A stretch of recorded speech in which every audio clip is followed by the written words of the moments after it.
Hello and welcome back to the third and final part of my virtual consulting 3-part video series. If you've stuck with the training so far, then great job, keep it up. I'm really looking forward to continuing to support you in your journey to becoming time, location, and financially independent. Now, in the second video, I listed 3 common mistakes that people often make when getting started with virtual consulting. If you haven't watched this one yet, then I do recommend you go back and watch that now. Now, when getting started with virtual consulting, there are loads of things to think about. Like, how do you find and test the idea so that you are selling the right kind of expertise? How do you find clients? How do you price your service? And how do you convince people to part with their hard-earned money and pay for your expertise? Today, I'm going to share the process that I go through from engaging with clients to selling my expertise online. Now, you're welcome to customize this process for your expertise or your industry, and hopefully this will serve as a good starting point and give you some insight around what I have to share next. Now, before I got started with virtual consulting, I tried a bunch of things. I actually thought one of the best ways to find clients was to send out cold emails. I thought I could just approach people who I thought needed my service and send them an email. Now, while some people may have some success with this strategy, it's not the best use of your time, in my opinion. I also thought, wouldn't it be nice if I could have a system for generating leads and have people approach me rather than the other way around? So to tell you more about this system, let's get into today's lesson. So here's the system I've created for generating leads and creating sales in my virtual consulting business. This is kind of the step-by-step process that I go through as a broader overview. So step 1 is to get discovered. In the last lesson, I discussed how specializing will help you to target the right people via the right channels. I just get discovered a number of ways. For example, I make YouTube videos sharing my expertise on Asana, Pipedrive, and MailChimp. I engage in online forums related to these tools, and I'm listed as in the MailChimp experts directory. So you want to think about, for your industry, for your expertise, where can you get discovered? Where can you find your audience? What directories could you be part of? The MailChimp experts directory is a great one. And these channels are great, but I found actually the best thing I've done is to set up some Google ads, and I target people searching for highly specific phrases like Asana consulting and Pipedrive training. I find Google actually works the best for me. And by targeting these specific keywords, I only show ads to people who are actively searching for the skills that I have. I don't target people searching Pipedrive, because that's too broad. Or I don't target people searching Asana video, because I actually want to target people who are actively looking to work with a consultant. That's why I target consulting, expert, training, those kind of keywords. But yeah, this step is all about getting discovered, getting in front of people who need your expertise. Once you get discovered, you want to direct people to your landing page. So across all these channels, I continually point people to one place, which is my consulting landing page, or pages, because I offer a few different services. This page contains more information about my experience related to the topic, why people should work with me, and includes client testimonials. That's pretty much it. There's no mention of pricing on this page. It's really just a bit more information about me, about why they should work with me, and yeah, just my experience. But it's quite a simple, straightforward landing page. So far, I've been discovered, and I direct people here. So whether it's a YouTube video, I include a link to this landing page, or if it's a Google ad, it points people to this page. If I'm interacting in a forum, I say, hey, you can learn more about my services here, and I link people to this page. I'm always pointing people to my pages, my consulting pages. Then I'm asking them to make a booking. So on this page, I make no mention of pricing.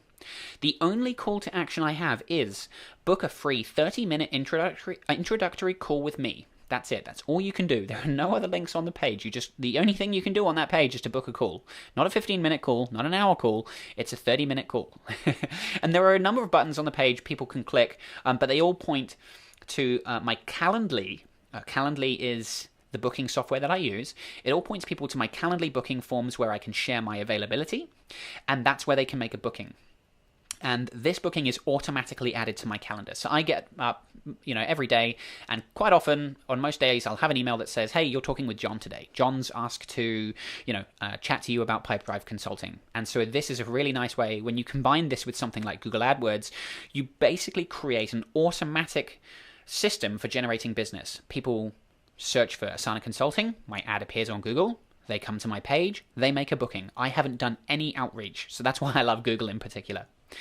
And yeah, so they've made that booking, and it's fairly automated at this stage. But that's really key. Making the booking is the main call to action. Step 4 is to have an introductory call. So after someone makes this booking, we have an introductory call where I can learn more about what kind of help the person needs. Everyone has different needs, so this is an exploratory call. It's also a good opportunity for each of us to see if we're a good fit for one another, because I don't want to help people if there's a personality clash or if we can't agree on certain terms. So for example, I've actually rejected clients where maybe I don't agree with their business. I've actually had people with businesses that I don't really support. So I've said, no, sorry, I'm unavailable, I can't help. And just, I've worked with people where we don't, our eyes don't quite meet eye to eye. So really, this is a good opportunity for us to each meet each other. Remember as well, yes, the client is approaching you, they're going to be spending money on you, but you're also going to be investing in them and sharing your expertise with them. It's a two-way relationship. I do not have an obligation to help someone, even if they're going to pay me. I don't have an obligation to take that money. If I say, no, sorry, I don't want your money, I don't have to do anything. So there's no obligation that I help everyone that approaches me. So this is kind of important to keep in mind. Now, one of the key objectives of this call is to learn how the client perceives value. Now, I mentioned this a little bit in my mistakes video where I talked about using fixed pricing. And I ask things like, what business goals do you have related to Asana? Are you trying to increase productivity? Are you trying to sell more of your product or reduce cost? What are your goals? Because I say to people, using Asana is great, but really you don't care about using Asana. Your goal is not to use Asana better. Your goal is to sell more product, is to be more productive. What is that? So talk to me about your goals. And I really want to understand, what are the business goals that people have related to the area of expertise that I'm in? That's really important because I'm going to use that later when designing my pricing and my proposal. Which is next. Step 5 is sending them a proposal. So by understanding the goals of the client, I can create a highly attractive proposal that addresses the specific needs of the client and that they are happy to agree with. And this proposal contains details of the project deliverables, what are we actually going to do? It contains my price, my fixed price. It contains details of my service guarantees. That's right, I guarantee my service. It also includes details of post-project support and reasons why they should work with me. Now, a few of these things are, again, reasons why a fixed price or a value-based price is better than hourly billing. If you just bill by the hour, so this is going back to the mistakes video, if you bill by the hour, you can't really offer post-project support because every time they have a question or an issue, you need to charge for that time. I would much rather give my clients a fixed price and say, hey, this is the price.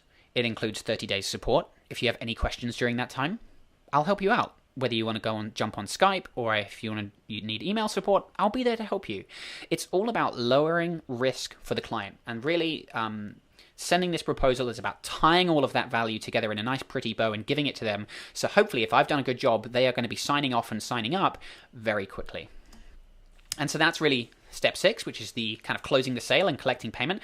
So after the client has received that proposal, I address any kind of final questions or concerns. Sometimes there's a bit of back and forth, can we include this in the proposal? How would we do that? And there's a few questions. But if I've done a good job, they're happy to pay straight away. I collect payment up front before I do any work, as this saves time later and means I never have to chase invoices. A lot of coaches, freelancers will waste a lot of time chasing unpaid invoices after they've done the job. So it's quite risky for you. It also actually increases the buy-in of the client because they've made an upfront investment rather than paying by the hour and paying later. The project proceeds with much more momentum. And you'll often find if you do proceed with hourly billing, the client's not bought in, they're not invested into working with you, so they don't care if a few weeks go by and we don't do anything, they're not bought in. So actually, I believe that charging up front is actually better for the client because it means they're invested and the project will actually proceed with more momentum. It'll just happen quicker because they want to get their money's worth. And by the way, it doesn't matter what industry you're in. I think anyone can price and charge this way. It's up to you to decide how you want to price. Maybe it's not conventional for your industry or for your business, but there's no reason you can't experiment with these kind of payment terms. And finally, step 7, the work begins. So I begin the work, but it's, after I've collected payment. And for me, this means, maybe I'm scheduling times to chat on Skype, share my screen and go through the client's Asana, Pipedrive, or MailChimp account. It really depends, with you and your expertise and your consulting business. Obviously, the work you do will depend on your expertise. Now, for me, As a way of adding extra value, I always record my calls for the client as a way of delivering more value. I also include additional support after the project is over as a way of lowering risk to the client. And just, again, it's all about value, value, value, low risk, low risk, low risk. So that's really the final step. But there you are. Those are the 7 steps, really, that I go through. It's quite straightforward when you look at it. You just get discovered, you point people to a landing page, you ask people to make a booking, you chat to them, you send them a proposal, a little bit of back and forth, get payment, and then you can start the work. That is how I go from getting discovered, finding clients, to being paid and getting business and doing the work. Now, I know we went through this process very quickly. If you like, you're welcome to take it and run with it. But if you want to take your training to the next level and learn the specifics around how to find and test an idea, if you want to know the exact words that I use in proposals and how to price your service, then stay tuned to learn more about my upcoming bonus launch of my How to Become a Virtual Consultant program. And this special edition will only be available for a limited period of time. Details will be hitting your inbox very soon, so keep an eye out, and thanks very much for watching this video.